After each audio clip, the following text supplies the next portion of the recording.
Well, good evening and welcome to a special bonus edition of The Edge this month. As always, I'm your host, Trevor Lewington. And usually on the third Thursday, we're talking to community and business leaders here in Southern Alberta who are having a real impact on the region. But we actually managed to squeeze in another episode this month because of some great stuff that's happening this upcoming weekend right here in Lethbridge. And so we thought we'd bring our next guest along for the ride. So Grand Master Darin Gibson is here. He's the president of United Traditional Tae Kwon-Do Canada.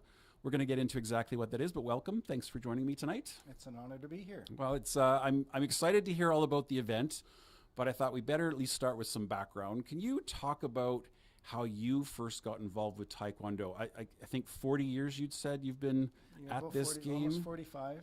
Yeah. How did you get involved with Taekwondo? Well, my family's been in Lethbridge for like 5 generations. Okay. We're a good North Side family. This is home. This is home, for sure. I'm a proud Churchill graduate and alumni, and actually I taught there for 15 years. But back in the early 80s, Taekwondo was unknown. And then a group of Koreans moved, 3 Koreans particularly moved to Canada and brought Taekwondo to Canada in the 70s. And it trickled eventually to Little Lethbridge around 1981. So before that, there was really no Taekwondo here or even in North America? No. Wow. No. I didn't realize that. Yeah, that's in itself is a whole episode of I can talk about 3 hours if you want. We'll have you back Taekwondo sometime for that. Yeah. Anyway, so I was in high school, and one day a couple of my friends were talking about this Taekwondo thing, and I said, "What's this?" And they said, "It's like karate, but it comes from Korea. You should come and check it out." And so they said it's on 13th Street, and I had my driver's license then, so I drove up and down 13th Street all the time, and I saw this sign there, and I knew this thing called Taekwondo, but to be honest with you, I thought it was like a Chinese food restaurant. So I didn't Taekwondo dumplings? I don't know what it was. Yeah. So anyway, so I went up there to watch, and I was absolutely mesmerized with watching all the action up there and the kicking and the energy, and you know, I'm not a super religious man, but if ever the clouds parted and somebody spoke for me from up above, it was in that moment on that evening. I knew when I went home, I told my mom, she's like, "Where were you?" I said, "Oh, I found what I'm going to do for the rest of my life." And I knew before I ever put on my Taekwondo bok, which is what we call the uniforms, I knew that's why I was here. People don't understand that if something like that hasn't happened to them, but I knew before I ever threw a punch or a kick that was... I meant to be here. This is my thing. Yes. That's amazing. I started training the next day, and I never stopped. So how does Taekwondo differ from, I mean, you mentioned karate, but there's so many different martial arts. What makes Taekwondo unique or different? So most of the big 3 kind of martial arts in the world now are karate and kung fu and Taekwondo. Okay. And they're all Asian, exports. Right. I think eventually, I'm not a martial arts historian, but I think they all go back to the mainland of China. Taekwondo, and then as it spread throughout Asia, they developed their own kind of unique styles and philosophies behind their training. Taekwondo is its roots are from Japanese karate, and that is a direct result. Now we're going to get into a history lesson here, but it's a direct result of pre-World War II, the Korean invasion, the Japanese occupation of Korea, and there was a big movement to suppress all Korean culture and replace it with Japanese influences. Okay. And of course, the Koreans successfully resisted that and expelled the Japanese. And when they did, there was a national movement of we need some Korean identity. So the president of Korea at that time was Syngman Rhee, and he saw this martial arts demonstration, and he tasked one of his lieutenant generals, a man by the name of Choi Hung-hee, to kind of come up with this new martial art, this Korean martial art, and he named it Taekwondo. Tai is kicking or striking with the feet, and Kwon is punching with the hand, or punching or a fist, and Do is Wei. So Taekwondo is the way of kicking and punching. Okay. And it was born out of that movement to that Colonel or General Choi, as he's referred to as the founder of Taekwondo. He was a very high-ranking officer who had practiced karate, and he modified it, and he and a bunch of other martial artists kind of codified the syllabus, and he created the patterns or the katas, and then they went to work, and he had the back of the South Korean government to put this in place. So that's where it comes from. Government-sponsored and endorsed martial art. Yes. And Yes. any guesses as to how many people practice worldwide, or how big the martial art? I mean, it's hard to know, I would right? really be pulling a number out of the air, but it is definitely in the millions, and I'm told that it is the most practiced of all the martial arts. Amazing. Yes. I'm sure there are core guiding principles or core tenets. Like, how would you describe the philosophy of Taekwondo to a layperson? There are 5 tenets of Taekwondo. Okay. They're courtesy, integrity, perseverance, self-control, and indomitable spirit.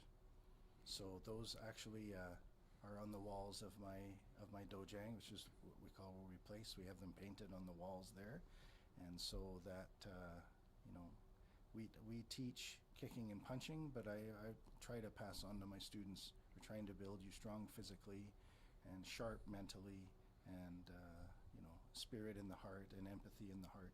So it's not just about punching and kicking. I'm not interested to train gangsters. So we have to go with build the person, the whole person. Whole person. I love that. Now you have the title of Grand Master. So how do the belts and how do their titles and ranks work within the Taekwondo system? It sounds a little pretentious. I like it though. I have to say, it's taken some getting used to, but so there is a belt system. Okay. Most martial arts have their own belt system. Right. Beginners usually start as a white belt and end up as a black belt if they train long enough, and there's different colors along the way. Some styles have the colors symbolize something, but really there's 3 purposes to a belt. One is to, the practical, to hold your uniform together. Which is always useful. Yes, it's helpful. For the students, it's almost like a goal-setting thing, so they know kind of the steps and the levels, and when you walk in and you see someone who's really proficient, it's kind of hard to see yourself doing that, but you look at the people that are a little bit ahead of you, and it's like, oh, if I train really hard, so they use it as goal setting. For the instructors, I do a lot of travel, and lots of times I'm standing in front of a room of people that I've never met before, and I can tell, I have some idea of their skill level by the color of the belt that's around their waist. You can adjust curriculum and so technique. I kind of know where I should be starting with. It's kind of like a substitute teacher. When you walk in and everybody's in grade 6, you kind of know what they're supposed to be teaching, right? And so, there's that. So you start as a white belt and you get to black belt, and then after that there's levels of black belt. There's in Taekwondo there's 9 degrees of black belt, and the higher the number is the more experience. Right. In our particular world, or I guess my philosophy of the belts is, as the 1st and 2nd and 3rd degree black belts, you're really working on your competency skills, your individual pursuits, your technique, getting really sharp, right? There's years of time you have to put in between belts, so by the time you get to those higher levels, you're probably past your peak physical ability, right? So then you become a good teacher, I would imagine. That's right. Then you kind of transition. The 4th and 5th and the 6th levels are kind of the instructor levels, and then when you get to 6th degree, some organizations are 6th degree, some organizations are 7th degree. You get the title of master, and then when you get promoted to 9th degree, you're Grand Master. That's where all those things come from. So. Well, it's helpful for people to understand how the titles work and what the progression is, and where do people sit in the it's structure. Usually like about a 40 to 50 year journey of not constant, but I mean training and teaching and promoting, and 9th degree to me, it was I wasn't super interested to be a 9th degree black belt, because to me it comes with an added responsibility of preserving the art, sharing the art, promoting the art. You become the caretaker of it, right? And that's a heavy load. That's an awesome responsibility. It is. It's no small thing to. It is, and I've taken it very seriously. Thank you for that, because I think it leads me to my next question around UTTC, or United Traditional Taekwondo Canada, is your organization, and you have a number of facilities and a number of instructors you work with. Can you talk a little bit about what that is and what you're trying to accomplish there?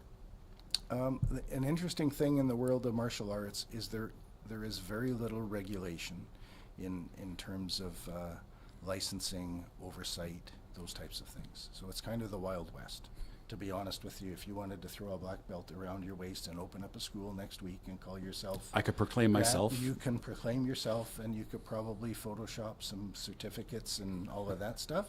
And as long as you're teaching proper things, there's no one can come in and shut you down. So there's no regulation, which is, there's some advantages to that, and then there's also some disadvantages to that. Because anybody can open up a school. Sometimes anybody does. Anybody does, and it doesn't work out well for the community, or it doesn't work out well for the paying members or the parents or all of that stuff. Anyway, I was fortunate enough to train under one of the pioneers, one of the first people to introduce Taekwondo to Canada. His name was Grand Master J.J. Lee. He was straight from Korea, came over to settled in Calgary in 1970 and opened the first school in Alberta. And most everybody who's practices Taekwondo in Alberta, their somehow traces back comes from him. And then, and so I trained with him for almost 20 years. And then it was time, he was getting ready to retire. It was time to kind of go our own way. We looked around at different organizations that were out there. And I couldn't find one that matched up with our value set. I couldn't find one that matched up with the way that we did certain techniques. Would have been much easier to join in with another group, but I've never just taken the easy road. So I'm going to start my own. Yes, so a group. Well, it's not my own, but there was a group of 3 of us that formed the UTTC. And then we had some schools, and then we've been growing since then. And now we've got, I don't know, maybe 800 members in our organization and 5 or 6 or 7 locations in southern Alberta and up in Calgary. And things are going really well. So things are going really well. You retired as a teacher, I understand it, some time ago.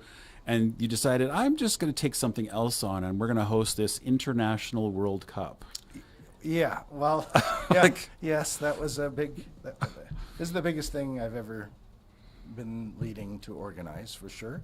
I taught for 35 years, and then I always taught Taekwondo in the evenings, kind of off the side of, that was my side hustle, I guess is what we call it now.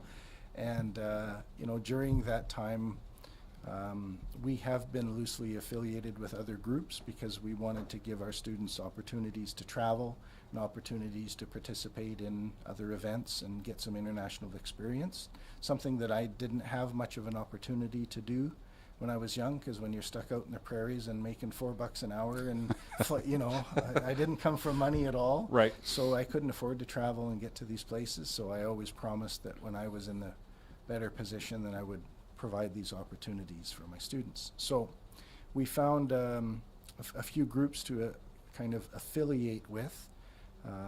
We took a team down to Dallas in about 2011. 5 or 6 of us took a team down there for a big international event. We really got our eyes open because their level was much higher than our level was.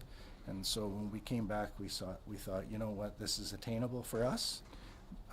We're going to get to work, and so we started doing that. And awesome. That trip was really a blessing because I met one of the other Korean pioneers who's been in Vancouver since 1970. His name is C.K. Choi, Grand Master C.K. Choi, and we met each other there, and we become really fast friends and very close over the years. And he's really been a wonderful mentor and a friend and almost a father figure.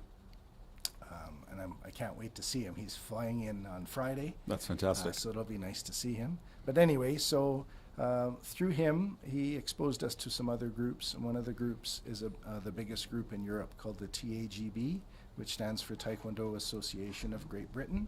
And they have over 20,000 members. The president of that, his name is Grand Master Dave Oliver. And he'll be here tomorrow, I think he arrives. And so we started going over there, and they put on an open world championship, which means all you got to do is get there, and anyone can play. Some of these other organizations, you can't come if you're not in this group, and you can't come if you're not in this group. And Okay. so there's a little bit of that going on. So people call themselves world champions, but not everybody can play. So it's not really what I would consider a legitimate world championship. Yeah, it's more filtered and It is. It's sounds a bit arbitrary. it is. But theirs is an open. So you show up and everybody's welcome.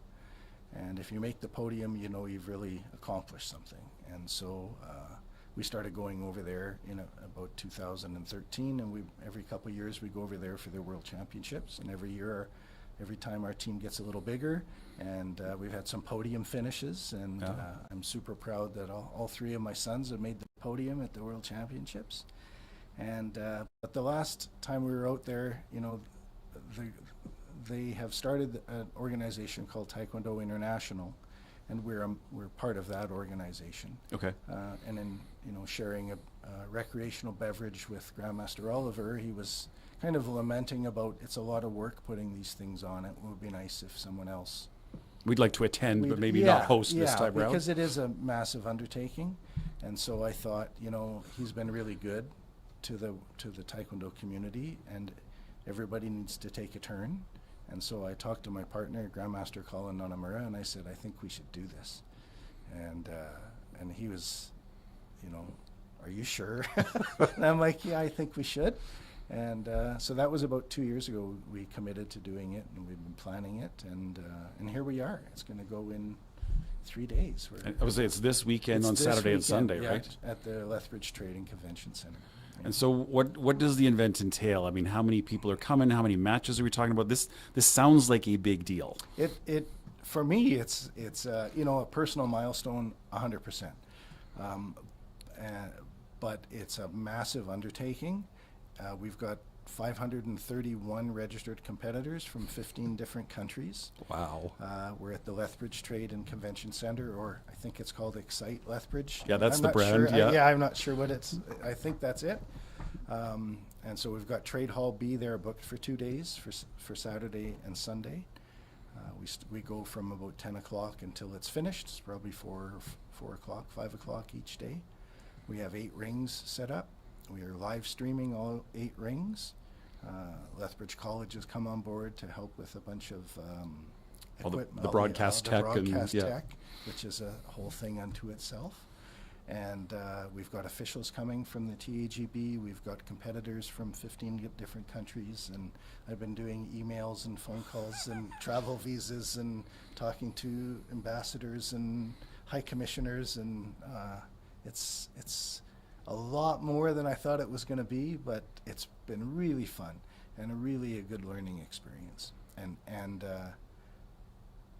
I would have to say I'm so incredibly proud of the Southern Alberta community, almost to the point of tears. Well, I mean, I look at your poster boards and I think about, I've seen it in government conversations and sponsorships. Southern Alberta appears to have really showed up for this. Beyond what I ever would have hoped for. The city of Lethbridge, I had to do a presentation in front of council. And one of the council members, who will remain anonymous, No names. no names, said, you should have asked for more money. And I don't think that's ever been uttered, and they probably regretted it. Could I quote you on that? Yeah. So anyway, so they stepped up in a big way with a big check to help us out with this. Southland Trailers, we needed a trailer to haul the mats. Southland Trailers came on board, gave us a massive discount on a trailer. We've got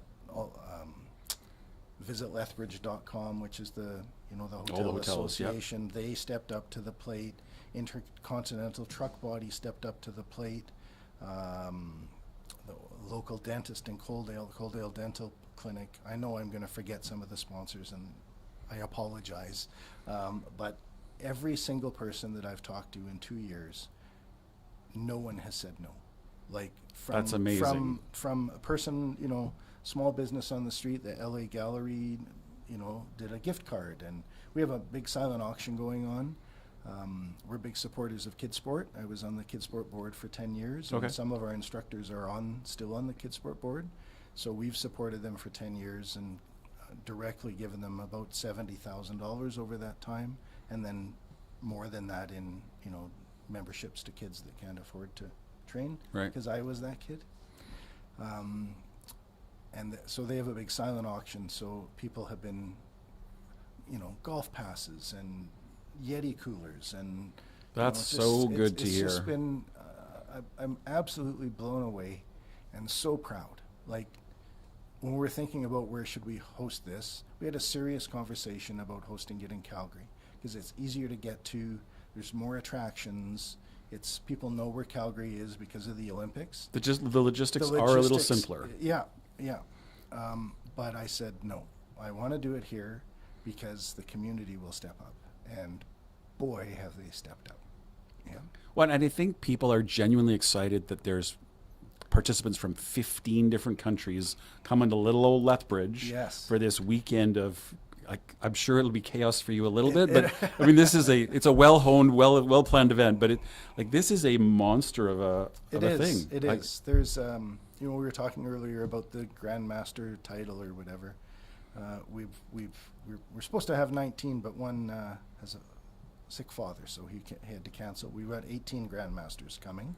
So I went to the Japanese gardens, the Nikiyuko Japanese gardens. I said, we want to host a little reception for these Grand Masters. Well, they were all over it. Let's do this and let's do that and let's move the weigh-ins here. And so Friday night is going to be at the Japanese garden. It's just going to be awesome. The food trucks are going to be there. All these athletes are coming to check in. And then they're going to tour the gardens and they're going to take pictures of their kicking and punching and team photos in their jackets. Oh, that's fantastic. Oh, it's going to be awesome. But I mean, how many times in a year, other than another tournament like this, do you have that many Grand Masters in one spot? I don't know. Does that even happen? I'm confident that I might be wrong, but I'm pretty sure there's never been a gathering like this from this many diverse groups of people. Because you remember I said there's all these different organizations? Yeah. They're coming from all these different organizations. All the big organizations are sending at least one kind of ambassador to represent them. So no, this is definitely an open call. This is it's wide open. open. All you got to do is get here. And when Grandmaster Choi saw fit to promote me to 9th Dan a few years ago, I took that to heart because it's a rare privilege to be promoted by a Taekwondo pioneer. In fact, he's a member. He's an officer of the Order of Canada. So I nominated him. So he's been recognized. And I got to go to the ceremony, which was like the most touching thing ever for me personally, in the Taekwondo world. But I lost my train of thought. What was I talking about? Oh, the coming together. Right. So when I took that on, he has spent all his senior years and earlier than that trying to bring people together and get them And build a out of community silos. and build this. And so he led by example all his life, and I'm trying to honor that. I was going to say, that's no small baton you've been passed, I think. It's a heavy anvil. But I mean, I have to say, congratulations. This sounds like a great event has come together. You've built community spirit and support. I mean, if anybody is out there that has even the faintest interest in Taekwondo, Lethbridge is the place to be this weekend. I mean, you're going to see and hear so much. I think so. At the start of the conversation, I said we were 5 generations in Lethbridge. My father was a hockey player. Okay. And he was fortunate enough to be on the Lethbridge Maple Leafs. And the Lethbridge Maple Leafs won the World Ice Hockey Championship in 1951. And that put Lethbridge on the map for the world in the first time in the world for any kind of sport was 1951. So I've always carried that, sense of pride. So I'm trying to do that for Taekwondo. Yeah. I'm trying to put Lethbridge on the map I think that's awesome. Yeah. Now, I mean, you're probably ready for a nap at this point. I mean, we can't cover all the logistics, but what are the kinds of things you've had to do to get ready, and what goes into putting an event like this together? I've had so many conversations with people about, I can't believe how they would plan an Olympics or a World Cup or, an NFL season. the logistical nightmare of putting this, and this is, small on comparison, right, to those things, but it's all those things to a micro level. Yeah, you still have to do all the same stuff. Today we're, and then you draw in all your team. We have like 80 volunteers coming, and I have this core team. I have 2 people shepherding the volunteers, and I've got my Taekwondo partner's been training up officials, because you've got 2,000 matches to schedule, organize, populate, and officiate. 2,000 matches. There'll be 2,000 matches in 8 rings. Over 2 days. And then you have to put them in the right order, and then you have to make sure that this person doesn't have to, because people compete in 3 different or 4 different divisions. So you have to make sure that they're not called to the same mat at the same time. So that was Monday, 9 hours Monday, just trying to slot. Yeah, my friend Doug and I sat in front of the computer until our eyes bled, and organized all the running order of things. And then there's phone calls, and then I know my phone's sitting over there. It's likely vibrating. And what about this, or what about that? How much are tickets? Can we still register? Where's the hotel? The Coast Hotel has been so amazing. We rented out the entire Coast Hotel, and they've been whatever you need. They've just been fantastic. So I was there today. Well, I got a big sign. I want to put a big sign up. Oh yeah, bring it in anytime. And then, well, we need mats. So, organizing mats, and then communicating to buy direct from the factory in China on a 9-hour time difference. So you get home at 10 o'clock, and then you start your go on Alibaba and start chatting with whoever it is over there, and then medals and prizes and plates and invitations. And then you have to go. For 2 years, I've been flying all over the place with swag, promoting, here's a towel for the tournament, here's a coffee mug. I've been to Toronto, Puerto Rico, Toronto twice, Ottawa, France, England, Nashville, just in the last 2 years, just taking my show on the road, trying to get, generate some interest, and it's really paying off. Yeah, I was going to say, it sounds like people have responded. Yeah, and I've been dragging my 2 sons rather than Carter, 2 of my sons rather than Carter along with me, because they're really high-level elite athletes, and so I go to the tournament, I enter the boys. They usually end up on the podium. We got really cool uniforms, nice. So they're like, "Oh, who are these guys?" Well, let me tell you about November. That's right. So I've kind of not taken advantage of them, because they're willing participants and they love the travel. Well, it would be a wasted opportunity if you didn't maximize. That's right. Right when they're on the podium. Yeah. That's a very different thing. Yeah. Now, how do local folks in the region, I'm assuming we can attend, is there an admission? Like, how do I show up and take part in this and witness things? So one of the things, the tournament itself is going to be awesome, but one of the things I'm really looking forward to is our opening ceremonies. And they start at, I think 10 o'clock. Probably want to be there about 9:30 on Saturday morning at the Trade and Convention Center, Hall B. We've got Indigenous drum group. Nice. To do some entertaining. So, I mean, we see a lot of that if you live here, but if you're not from here, that's a really cool. And it's an important cultural experience for folks that don't understand 100%, it, right? 100%. And then we've got the Lethbridge Police Bagpiper Association are going to march the athletes in. Love that. So just before I was here, I was at Staples picking up the signs. I'm going to go home and glue the signs to sticks. So with all the countries, so we're going to march everybody in with the bagpipes, and so that's going to be really special. So it's $20 for a weekend pass. Okay.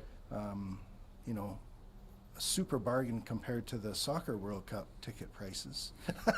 That's an understatement. Yeah. Or even to download the viewing package on your pay-per-view is more than $20 for a weekend pass. So that's for an adult. Kids 7 to 17, I think, is $10. Under 7 is free. Family household, the whole family can come, $60 for the weekend.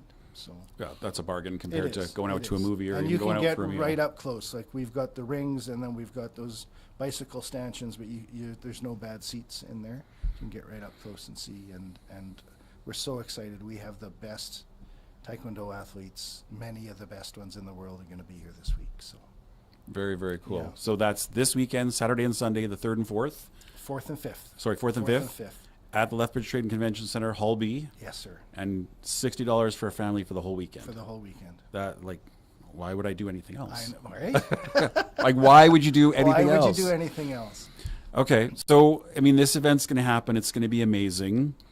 And then hopefully you get some sleep. I know you've got some family stuff and some milestone events happening in the month of July.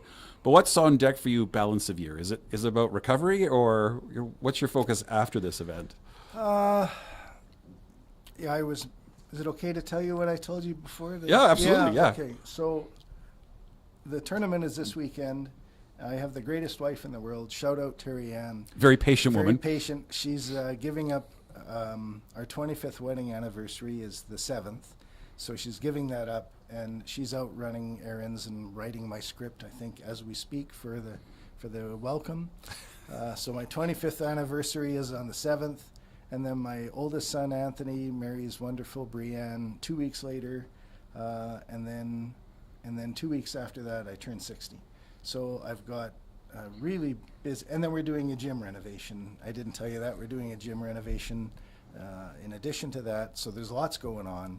That's a busy month. Yeah. And so I can't really see beyond Fair. Beyond August 9th right now, but I love what I do, and I'm going to do it as long as I can. I love that. Well, and you've taken that responsibility very seriously to try and build something bigger than yourself, which I think is amazing. Mm-hmm. Now, I mean, I'm curious, if you look back on your journey so far, obviously learning and progression is a part of any martial art and a part of life. Is there anything you would have done differently with the benefit of hindsight, or do you feel like everything in your journey has come together the way it's supposed to? I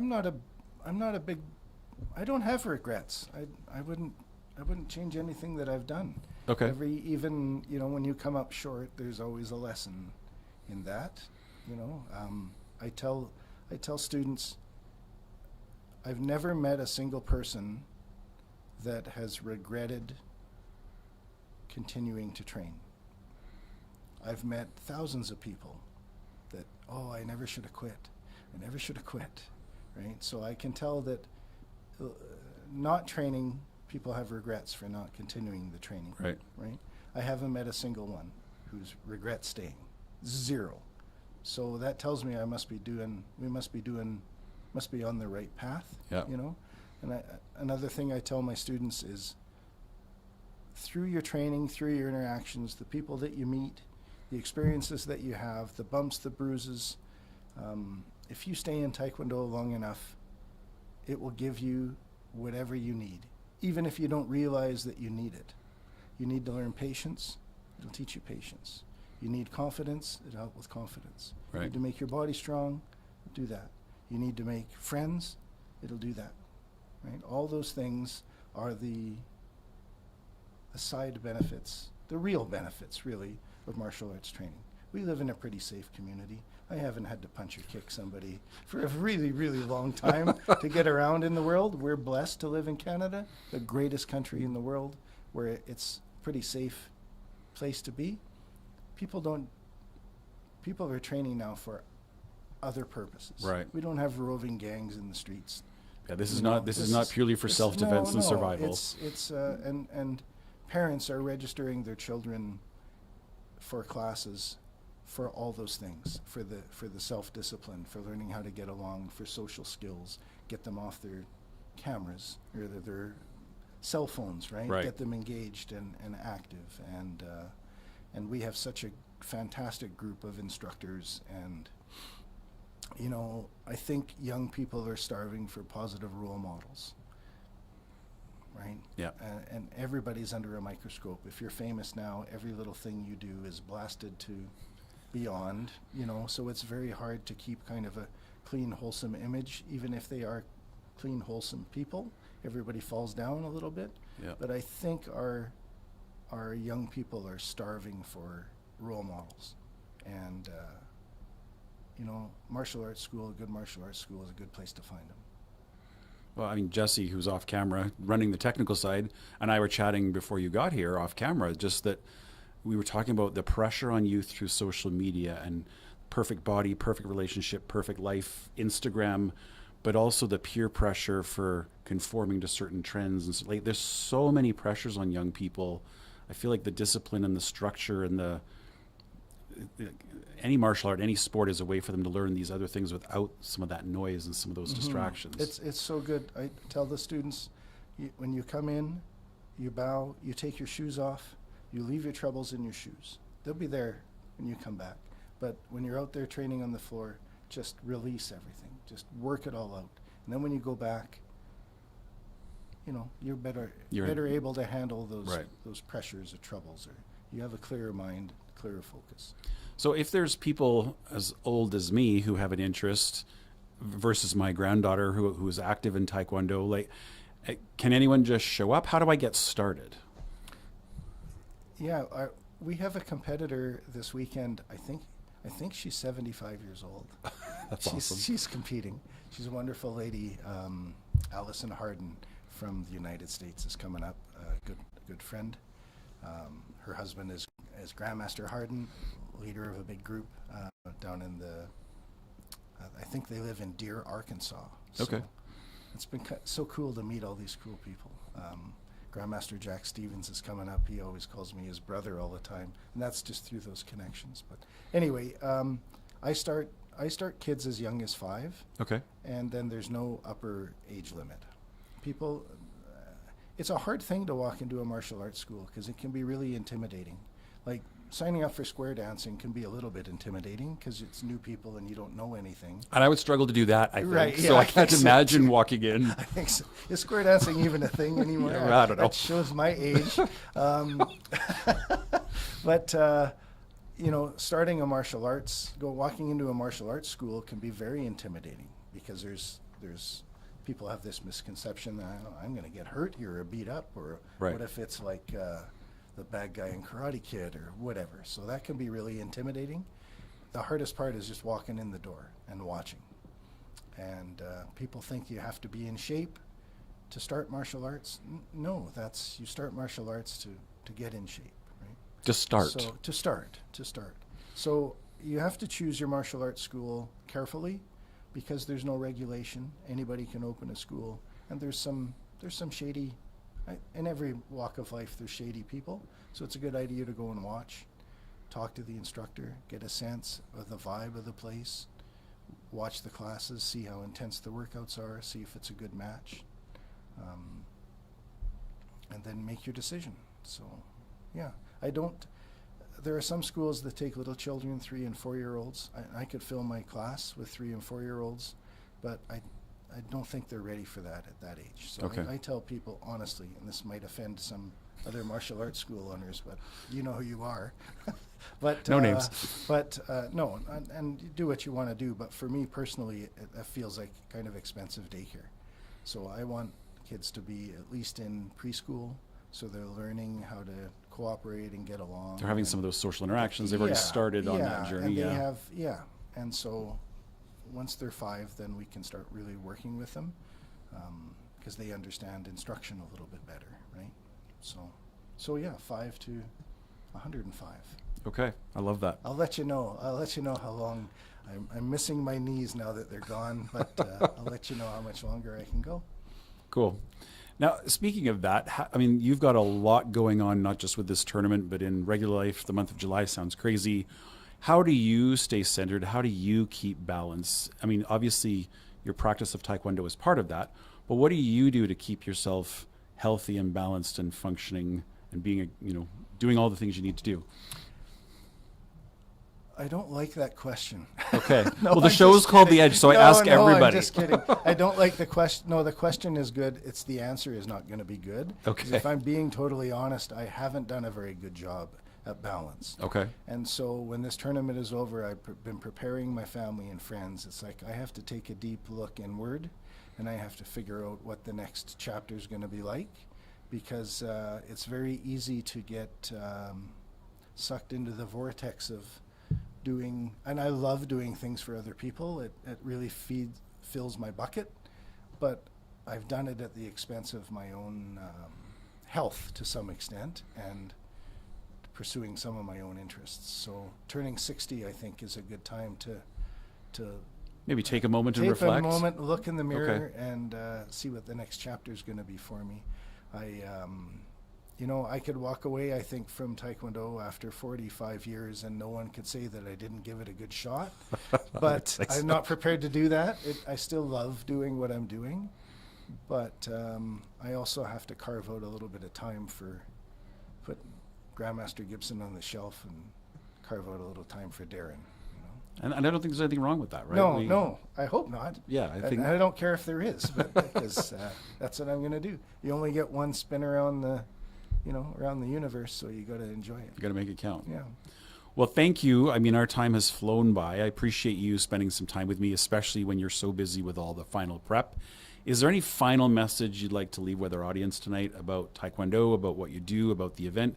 Anything at all that you want to kind of leave an impression with our audience? Well, I'm sure there's some people I probably have overlooked thanking, but that's just my more a representation of the level of overwhelmedness. I don't know if that's a word. I'm sure my friend Marshall, who's the English teacher, is going to correct me. I know I've left a few people out, and I apologize for that, but mostly I'm just so grateful for all the support and just such a fantastic team. So I just happen to be this face, as it is the face of the event, but there's just been so much love and support coming our way to make this event awesome. And I know Lethbridge will come out to support all these people because they've supported it up till now. So if you want a cool place to see, this is probably going to be a once-in-a-lifetimer for this lifetime, for this community. Yeah. That's the place to be this weekend. Well, thank you for that. I mean, heartening, because we sometimes get down on each other and on society and how selfish people are and everything else, but not only have sponsors showed up, your volunteers have showed up, the attendees are like, it just sounds like this is truly one of those things that's brought people together, and I think that's fantastic. Yeah, well, I really appreciate you inviting me to be on the show. Well, thanks for being here and spending time with me. Yeah. So there you have it, folks. Darin Gibson is hosting the World this weekend at the Lethbridge Trade and Convention Center, the 4th and 5th of July. Very cheap and easy entertainment for the whole family for the whole weekend. And if you have any interest at all in Taekwondo, in martial arts, or just seeing a very cool once-in-a-lifetime opportunity, this is the place to be this weekend. So we hope you'll check it out. Thanks so much for watching. We'll see you next time.